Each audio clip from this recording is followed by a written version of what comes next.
Peggy 16.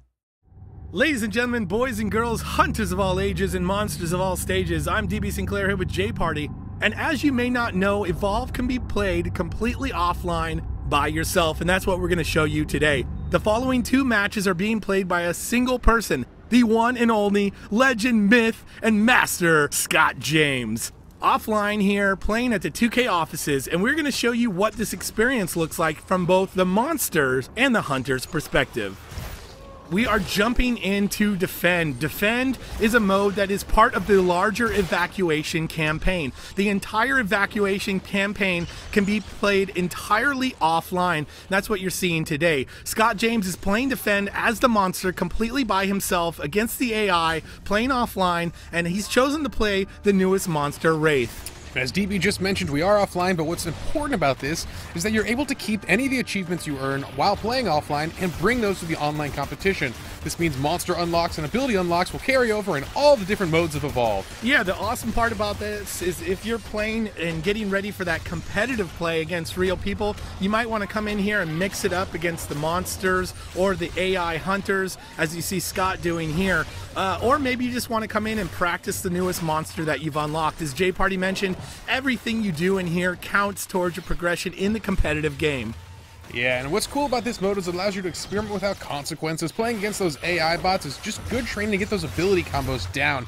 As we're going to see today with this Wraith character, there's a lot of fun combinations you can do with these abilities to kind of chain them into some unique strategies and hopefully surprise the hunters. And you really need to do that here with Defend. Defend is a mode where you really need to be patient. You need to let your minions who are pushing those lanes do work against the towers as you yourself come in and try and dismantle the hunters when they're focused on the minions or keeping the towers up. As you can see, the Wraith, though, down on armor, might need to pop out here, is able to do that, could possibly send that decoy in to do damage while he's out trying to get armor.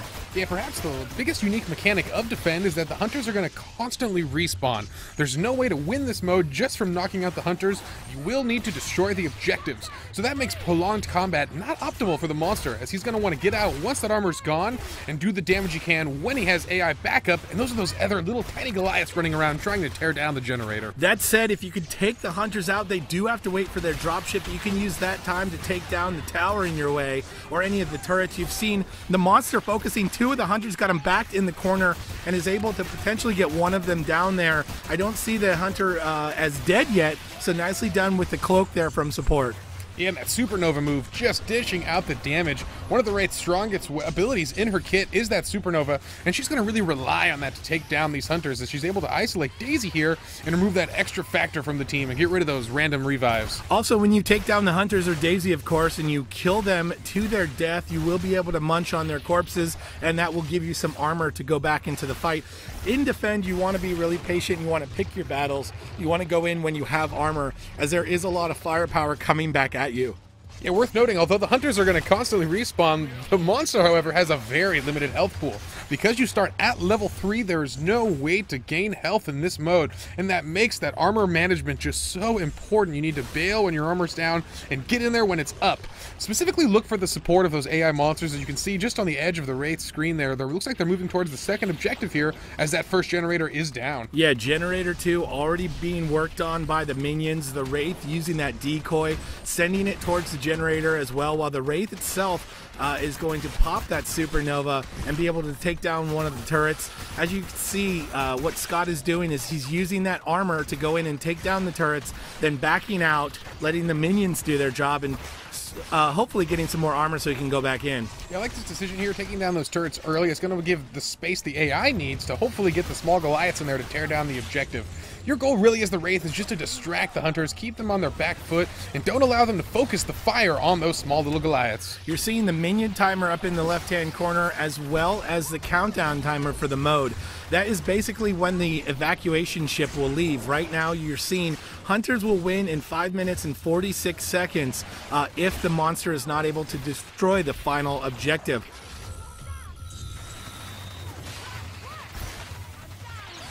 Popping the Supernova there is the Wraith. The Wraith going in on Bucket, trying to do some damage on the Hunter, unleashes the decoy there, and the Hunter goes down. Yeah, you may be noticing the decoy actually is going to gain the current state of the Wraith, and that includes the Supernova ability. So you want to use that Supernova ability first, and then unleash that decoy, and it's going to do a tremendous amount of damage as he goes for that abduct there, but misses the Hunters. Yeah, the Wraith misses the abduction, but goes in for the Supernova. Is going to try and do some damage and push the Hunters off of the generator, because we know that the minions were back there doing work. The monster knows that as well.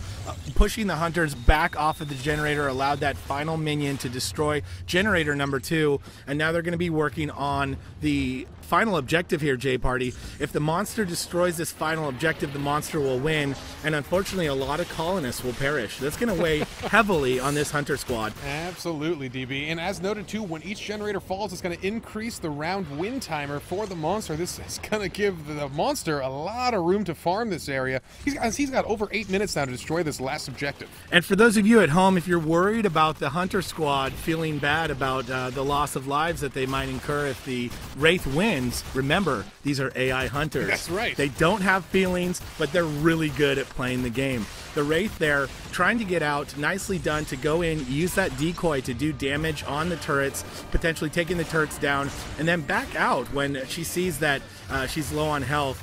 She's going to pick up some armor and take the fight back to the Hunters.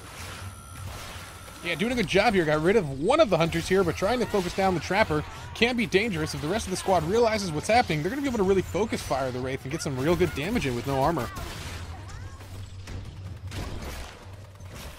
So nicely done by the play of Scott James there. So what he did was he went in with the Wraith, used the decoy to take down that first turret, and then as soon as the Hunters came in to try and get the minions off of the final objective, he went back, he took care of the Hunters, and then went back in and took the turret out, the second turret that was taking out his minion friend, allowing the minion to do as much damage as possible while on that final objective. You're seeing, though, the monster at very low health. I'm surprised he goes back in here just trying to mess up those Hunters as much as possible and maybe have less Hunters to deal with while pushing that final objective.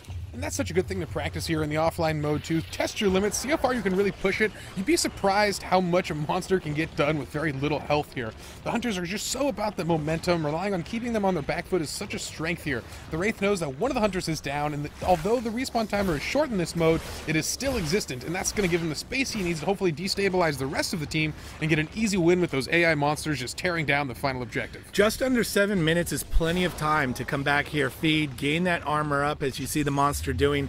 And like J-Party mentioned, this is the offline mode, and this is a great time to practice. The way that monsters are unlocked in the game is you're playing the other monsters first before you get to Wraith here, so you're not going to be as familiar with Wraith as you are with Goliath potentially, especially for that competitive game. You want to come in here and, like J-Party said, push your limits, push your abilities, see what is possible, and you don't have to worry about you know, the people on the other side giving you a hard time about it.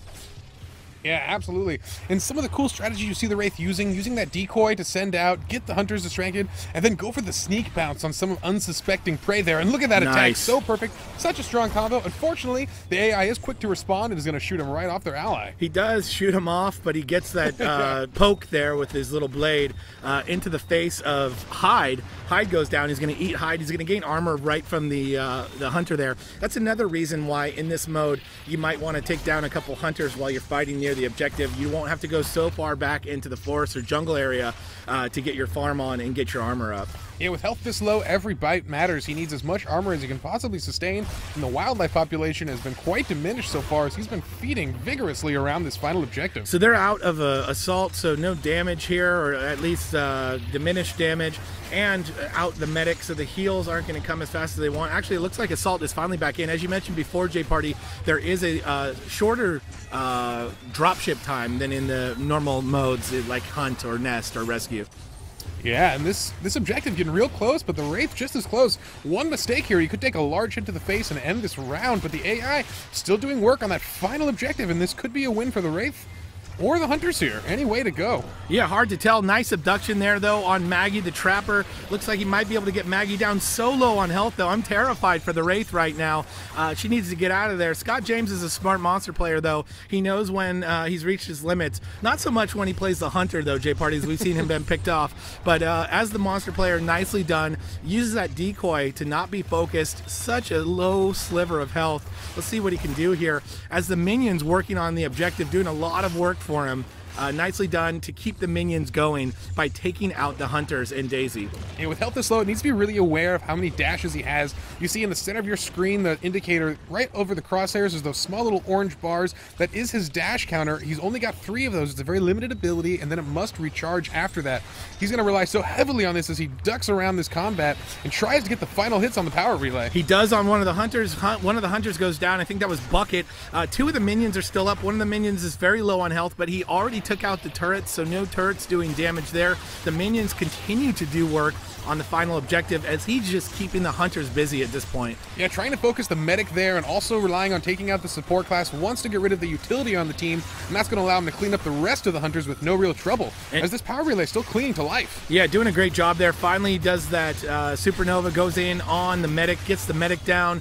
The hunters right now struggling to try and get him down and out, but just hanging on for dear life with the rest of this little sliver of health. He's just going to go in on the back of the power relay now while the hunters are on the other side dealing with that final minion. And going into supernova again, that should be able to do the damage that he needs to win, and sure enough it is, Jay Party. Ladies and gentlemen, that is solo evacuation defend mode there, shown by the master of the monsters, as I like to call him, Scott James. Well done there. And now we're going to see the opposite, Jay Party. I'm pretty excited for that. We're going to switch over to a match of defend from the hunter's perspective. And the beauty of this is when he was playing the monster, he is stuck with that monster playing against the AI there, but now he's actually going to be able to hot swap between these hunters and play whoever he wants. Yeah, this is one of the coolest modes to play, and actually one of the most impressive modes to watch. You see a really good player is going to bounce between all 4 classes, use those long cooldown and key abilities to keep each other alive while they focus on the main character that they'd like to control, which in a lot of cases, you know, it becomes very situational, and you can't have a standard. Yeah, very situational, even from the beginning here. As you see, he starts with Markov, he lays the mines down. Then he switches to Maggie, and he puts down the harpoon traps. And then finally here on Bucket, and he's putting those sentry guns down. He knows exactly how to lock down this area, or at least how he wants to, and he's doing that really well. Oh, nice move to put a little sentry gun on top of the rocks there. It's going to be hard for the monster to focus. And now it's up to him who he wants to switch between as it becomes even more situational based on how this fight goes. Yeah, trying to deal with those small little AI minions first, but then he notices Val is getting caught by the monster, and that's a rough thing. He can't switch in time. Val goes down here. We'll see if he tries to help Val up, but you probably don't want to play as one of the down hunters. Yeah, definitely not. He does switch indeed to Bucket. He's able to use that cloak to bring Val right back up. So nice move there by the support character. And what we're seeing here, Jay Party, is going to be Scott really controlling the game to how he wants to play it, being able to switch. This is also a great way to check out the hunters you want to play, because you'll also be able to, once you have them unlocked, be able to switch between the hunters you want to see and put together your ideal lineup of hunters in this scenario, be able to practice them all, see what works best, and then go back and take this out to the real world. Yeah, that's absolutely my favorite aspect of it, is just testing some of the weirder combinations of hunters, as we never really know what are the strong combinations, and that's on purpose here. We want the experimentation, we want the practice, mix and matching all the different groups together, and finding out what works for you and your playstyle. Yeah, it's pretty cool too with this defend mode. Defend is, as we mentioned before, part of the larger mode Evacuation Campaign, or the final day of evacuation is this defend mode. It's basically defending this final power source from the monster and his minions, as you're seeing those minions come in now. And he's right back to the game plan that he's sticking to, Jay Party, and that's putting out the traps, putting down the mines and the sentry guns, and just waiting for those minions to come in and then trying to take them down as fast as possible. Yeah, relying on a lot of this AoE, I can see why he likes Bucket. Those rocket launchers are going to allow him to do damage to both of those tiny little Goliaths at the same time. That's going to help him wear down those monsters. You know, this mode is perfect for the player that has an idea of, you know, their ideal situation and the ideal team they want to put together. This is going to allow them to come in and work on those and maybe take that information back to their friends and say, hey, I was in defend mode, I was playing it, I was working through the different hunters, and I found this this 4 that worked really well. Let's try that out. Yeah, absolutely here, DB. It's interesting playing on the medic a lot here. Wants to just give vision to himself there, so when he switches between characters, he's not going to be confused. He's going to know exactly where the monster's at here. And look at that. For this fight, he's chosen to play as the medic because he knows he's been a real target by the monster. Wants to just keep Val alive and in this fight, as she's just so important for this team to keep everyone standing. Also, beyond visibility there, she is going to be able to slow down the monsters and the minions with that trank gun. Doing a nice job of that there. The longer you can slow down any of those 3 enemies, the more damage you can do to the rest. As he's switching now to Assault, trying to lay down some mines, and not good enough at the last second there to keep the monster off of that first objective. They're on to Generator 2. That said, though, J-Party, they have done some forward progress on the monster's health bar. Yeah, absolutely. That becomes the long-term progress for the Hunters, is just tearing down the health bar. As I mentioned earlier, there is no way to regenerate health on this mode as a monster as you start the game at stage 3. It forces you to rely on that armor and makes it oh so important to play defensively and leave when the time is not right. One thing that we mentioned before, but I'll say it again, is that even if you're in here just practicing and working on maybe a new hunter that you haven't played before, all of this progress and experience that you're gaining here is going to go towards your progression and carry over to the competitive game. So it's pretty cool to be able to come in here and test out some new strategies, test out some new team comps, and test out maybe some new modes that you're not familiar with if you've just been playing Hunt, for example, and then take that to the real world, J-Party, and show them what it's all about. Yeah, each mode requires such a unique strategy and a different take on what you're going to do each time, and that's what's so fun here, is he's going to try some strange things here. And I like what Scott James chose on this one. Went with a really defensive team, a lot of mines to be placed by each member, and that's what allows him to just maximize the utility of each hunter here. And uh-oh, the Wraith coming back in, trying to get some damage, but the Wraith with such a low armor pool needs to be very careful. Yeah, the Wraith too, also very susceptible to this trap team, J-Party.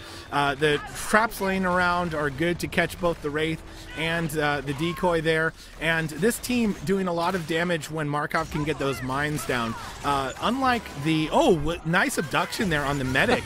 Really nicely done to separate the medic there. So even the AI monster showing a trick or two here. Yeah, absolutely, going for the body there, not the player reviving it. Unfortunately, Val does get back into this fight, and with everyone almost standing here, the monster might need to retreat here as that armor once again getting just so low. Yeah, so what we're seeing here, J-Party, with those mines is that the other monsters, Kraken and Goliath, both have some pretty good counters towards their mines. It's a little bit harder with the Wraiths, so I believe that's why Scott went with Markov here. He can lay those mines down. One of the ways that the Wraith is going to have to combat those mines is by potentially focusing that decoy on a hunter that's on the other side of the mine, having that decoy go through the mine. As you see him switch to Val here, he's trying to regroup and trying to get the hunters back to this generator here and hopefully keep it away from the monsters as you see the minions coming in. Yeah, and getting comfortable with those abilities is something that does require practice. Once again, perfectly utilized here in the offline mode. Testing some of the weirder mistakes where it just kind of looks embarrassing, where you mess it up the first few times, but you practice it offline, you master those strategies, and then bring them to the face of the internet and just smash folks online. Yeah, sentry guns also really good against the Wraith. You can lay those out when the Wraith comes in. Even if the Wraith is using that supernova to do lots of damage onto the hunters, it's going to take damage itself with all these traps laid around. There's no way to escape them all. And then again, he's going to switch to Bucket and he's going to put down those sentry guns. He's really just going through the cycle of hunter players there to lay down the best defenses possibly, and then playing the player that he wants to use in the moment. You would notice as a lot of his strategy here is just maximizing the use of those traps, those mines, just making sure they're down, and then giving the rest of his team vision. I love what he's doing. He bounces between Bucket and as well as Val, and wants to focus on tracking the monster down, so no surprises here. And I like it. You're losing the UAV here, and look at that. Gets a spot already. He's going to be able to track this Wraith, and that's going to let the rest of the team know exactly where she's lurking. He also saw the minions in the UAV there too, so he knows that they're coming in, and he knows exactly where they are. As the monster is tracked there, he's going to switch to Val, and he's going to get that trank gun in and slow down the monster. This is going to buy the hunter team some time. As you can see, the timer down to 2 minutes and 26 seconds. This is a hunter win if they are able to hold the monster and the minions off for that time. But as we mentioned in the other video, 4 minutes will be added to the timer if the monster can get through. Yeah, this is actually looking good though for the hunters right now. 2 minutes is a pretty decent amount of time, although as I say, the generator continuing to take losses and a hunter goes down there. We'll see if he switches out of the support class and focuses on trying to get himself back in the fight. Yeah, 2 hunters go down, J Party. It looks like Assault and the medic, or excuse me, support and Assault. The Trapper good to go to get him back up, and Daisy helping with that as well. Trying to get away from the Wraith there, laying down some traps as the Wraith is coming in. That AI monster trying to do work here on Scott. And doing some work there, knocking down a bunch of the hunters. Oh, and takes him down at the end there, but look at this dropship full of the whole squad here. And this is not a good look for the team, as they're going to have full reign over the generator for all the monsters there to just tear it apart here. But once again, the short dropship timer gets you right back into the fight in this mode. Yeah, fortunately, they got the short dropship, but it is the entire team out of commission at the moment. So the generator being worked on by the monster and its minions, as J Party mentioned. This is going to give him some time to get in there. It looks like the monster might have actually gone back out to get some armor. Sends in the decoy first. The decoy can do a lot of damage. I'm not sure if they trapped the decoy or the monster. Maybe they got both, J Party. Only time will tell. Yeah, actually, they got a real lucky break for the hunters there. It looks like they took out the AI support right before they all got wiped there. So not a lot of progress made on the generator, even with all the hunters dead. With them back in the fight here, they're at full strength and tearing apart these little tiny Goliaths. And a really great arena, J Party, as you see it's just on the edge of the generator there. So the minions are trapped in here and not able to get to the generator. So a beautiful arena by Scott as he switches back and forth between the rest of the hunters, trying to do damage to take the minions down. And he does a great job of that. And that generator looking nice and good, has no progress made to it since we mentioned it before. Here comes the Wraith, or is it another decoy? Looks like a decoy, J Party. And you know, that is one of the most important abilities of a Trapper, is to really visualize the size of the arena.